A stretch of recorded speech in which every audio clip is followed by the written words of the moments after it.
Hi everyone, welcome to the fourth video of our mental health awareness series with Dr. Shipra Moghe. Our today's topic is social stigma and societal pressure. So stigma generally arises due to lack of awareness, education or perception. And in today's time, it is generally related to sexual orientation, gender identity, race, ethnicities, nationality, skin tone and so on. So ma'am, according to you and according to psychology, what is social stigma? Uh, Now, social stigma basically, I think, Maitri, is a part of sociology. It's not directly, it doesn't stem directly from psychology. But when I was looking for the meaning of the word stigma, I found that it is so. The meaning is that stigma was used as a term a long time ago. It's a Greek word. It was used to specifically when people used to do some kind of marking on the body, similar to the tattoos, but it was not as similar to the tattoos because they used to cut it out in the skin, or they used to put a stamp, maybe burn the skin. And this was done with people who were supposedly slaves, or who were criminals, or who was outlaws, or who were terrorists, something like that. So it was kind of a marking.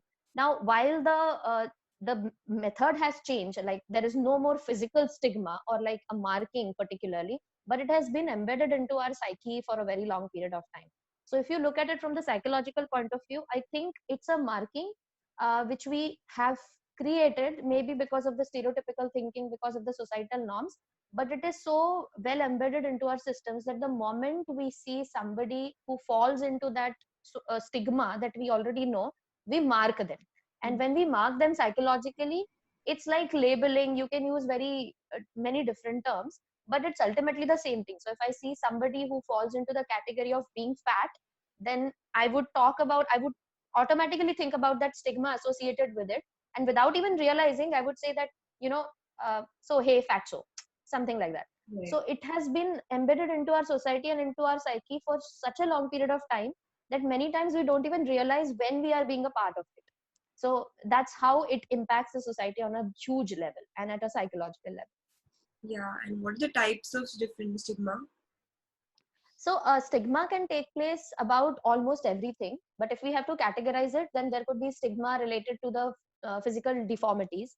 Like there could be about people who have been suffering from physical issues. Physical disability is one of that, of course, but there could be diseases also. Like there could be stigma about HIV/AIDS. There could be stigma about leprosy. There could be stigma about very many things. Then there could be stigma about a person's personality traits or characteristics, like you mentioned. So it could be about the homosexuals. It could be about the whole, you know, physiological aspect of a person. It could be about a particular kind of a temperament, that, you know, this kind of people are like that. Whenever we say that, it's nothing but stigma. Also, it could be about cultures, it could be about nations, it could be about race, gender, ethnicity, almost everything. Right, and how does it affect the youth? Uh, so before I go to the youth, I would also like to talk about how it affects, you know, the mental health, the overall mental health. Now, when we say stigma, it can impact all sections of the society, of course. We cannot say that only a particular age group is affected by that. But when it comes to how it affects the mental health, then it affects in the similar way, irrespective of the age group. So stigma directly targets our our physical appearance most of the times, and our societal upbringing and background. But it affects our emotions, it affects our feelings, it directly affects the self. Now, Mm. when we say self, there is a whole lot of associates of self, like it could be self esteem, it could be self confidence, it could be self concept. It's just shattered. And the more we succumb to the pressure of the stigma, then the more it affects ourselves. Like if I give my own example, while growing up in my teenage, I went through a lot of social stigma that I experienced about my skin. So not just about my skin, I was very skinny, like really, really skinny. So I would stigmatize for that. But I would also say that growing up in my generation was pretty easy, because things were not like, you know, everywhere available. Social media was not there, so it was probably a little easy. But yes, I have been stigmatized for a very long period of time about the skin, about you know, just generally people looking at me and then just watching me. and just focusing on what are these poke marks for and so on and so forth. Now, after a period of time, I have come to realize that it is a part of me, and well, I'm okay with it. I don't care what people think. But most of the times, all these things affect the youth the most. So, to answer your previous question, how does it affect the youth? It will affect in the same way. It will affect their self confidence, it will affect their self image, but there are very specific things about which probably the youth is most concerned, and probably those are these things which govern their entire life. So maybe what is happening in the world, or how the political system is affecting my life, may not be a primary concern for the youth. I'm saying may not be, but maybe something related to their careers, something related to their body image, something related to their physical appearance, things related to how they are seen intellectually, things related to their gender. These are the things which probably would mean the most to the youth. And whenever they succumb to any kind of stigma, it affects all of these things, so their entire mental health. That's And how yeah, these are the things that what can someone do who is getting so youth may get. affected by it? Because it really becomes very difficult to talk about it among friends or family. It's very Hmm. stereotypical. So someone who is undergoing this feels like they're alone in this battle, and then Yes, not even yes, put absolutely. forward their Mm, concern. mm, So as an mm. individual, what should someone do to prevent getting affected by the societal pressures? I think there is no one answer to this question, because it is not happening because of one reason. It is happening because of multiple things that are happening. So we cannot say that, like for anxiety, you do the 5-step technique or something like that. We cannot do that. For stigma, because it is so embedded into the society, so there has to be changes in it. And obviously, we know that it's not going to happen in a day. Slowly, gradually, people are talking about it, people are opening up about it, people like you are taking these issues and inviting people that let's discuss about it. Discussing and communicating and expressing their concerns is the first and foremost thing that people who undergo stigma can do. They don't have to do it maybe on huge platforms. Maybe they can do it with people who they trust, who they believe in. That is possible. At the youth level, maybe there could be support groups which could be formed, because support groups are a huge medium of expression. And wherever I have seen support groups related to different topics, it could be homosexuality, it could be breast cancer, it could be mental health, it could be, I recently saw that there was a support group about PCOD, and I was so overwhelmed to see that, because nobody talks about it, and there are like 50% of the women are either concerned about it, experiencing it, or undergoing something related to it. When I saw that support group, I thought that if I had PCOD, and I thought that when I was undergoing all of that, why couldn't I find a support? So having these support group, making them available for these people, should be something which can be done. As far as the individual is concerned, I think uh, they need to understand two things. One is that something that is happening in their body, something that is given to them, nobody can change it, right? And while there are lots of artificial methods available, I would never profess that you make any kind of alterations in your body, because it's a gift that you have got, and you need to nurture it, protect it, and most importantly, accept it the way it is. uh, like nobody writes an invitation or application for being beautiful. If someone is born beautiful, for example, if Aishwarya Rai is born beautiful, she is born beautiful. It doesn't mean that she has an edge over the others just because she's beautiful. She's beauty with brains. So why not focus on something that we have other than something that we don't have? Probably that's something which they can do. Yeah, and everybody's perception is different, right? So someone can Exactly. find other features as their own. Yeah. So we can't really define that this is the norm for the beauty. And Right, that's what needs absolutely. to change, I feel. See, the norms of beauty cannot be defined, but unfortunately, they've been so clearly defined, not written, not officially, but clearly defined in the society, that everybody falls prey to it. Even if you dress up very nicely, there would be times when we think that, is it okay for this occasion?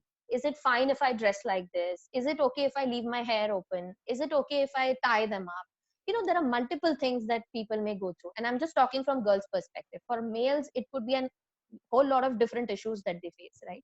So as a person, as an individual, what they need to do is probably start talking about it, probably start opening up in front of people whom they trust, start accepting themselves as they are, and also understand one thing, that many times, when people are commenting, like if naturally, generally, if I may, recently on my birthday, I was having a video call with somebody from a family, and they wished me birthday, and there was this little kiddo, and he looked at me and he asked his mother that, what is wrong with her face, right? So they saw these spots and everything.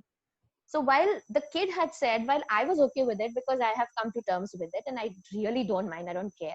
But the mother was really conscious and she said, I'm really sorry about that.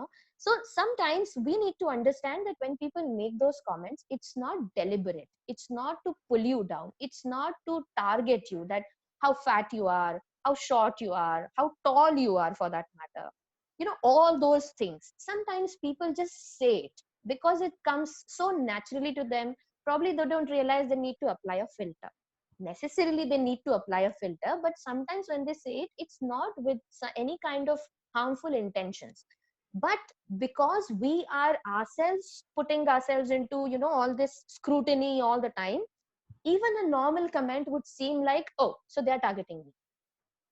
Right. Sometimes it happens. Yeah. Sometimes people may call it as a joke, and sometimes we need to take it as a joke, and it's totally okay. We get joked about all the time about various other things. For instance, if we fall down on the road and our friends are laughing, we pass it under the whole umbrella of friendship कि दोस्त तो ऐसे ही होते हैं, they will laugh at it. But if somebody pinpoints on my health, about my obesity, or about being short and tall, I won't take it very jokingly. I'll take it very seriously, because that is something that I also have labeled myself with. So more than people labeling me, I need to stop labeling myself. And when somebody passes a remark or a comment, sometimes I need to also understand that, it's just a comment. It was not something to hurt me. So why do I need to hurt myself? Right? So Right. at the individual level, that's what people can do, probably. Understand when it is intentional and understand when it is unintentional, and just leave it. You don't have to take everything very seriously. Right. But thing is that society has their own normal now, and like Yeah. labeling women as sensitive and emotional, asking men to bottle up Mm. their feelings. So all of this Yeah. thing is that it is being so conditioned amongst us that we don't Mm. realize that we're making a mistake, and we Correct. Correct. tend to carry on the same thing forever, and it Mm. might hurt someone so badly that they might lose their social life. Yeah. Yeah. That. Absolutely. In fact, one particular remark from a particular person who mean a lot to us, that can shatter our self-confidence, that can really shatter the self-esteem. And trust me, I know this. I have seen this in many people. And that is why I'm saying that unless and until the society changes or the people around you really accept you the way you are, of course things are going to be difficult. But it's, let's say, we have to start taking step in towards towards the progress and not going backwards. So what we can do as people who undergo stigma, or all those people out there who are undergoing a lot of stigma, first thing is, why don't you accept yourself? First thing is to understand that this is not something that you would have asked for. This is given to you. So accept it. I know it sounds very easy and it's very difficult to implement. People who have been probably battling with a lot of stigma all their lives would say that, how is this possible? It's all very good to say and, give all this motivational talk, but it is possible. There are also ample examples where people have had really, really bad situations, not just like social situations, but like physically they have been really drained out, but they have learned to accept themselves. And it's possible to learn to accept yourself. Unless you start, how would you know? So Right. why not start today, isn't it? Yeah. Okay, so thank you. I hope this was helpful to all of you, and all reviews and feedbacks are welcome. We have the last video coming up next week, and so stay tuned and stay healthy. Thank you. Thank you.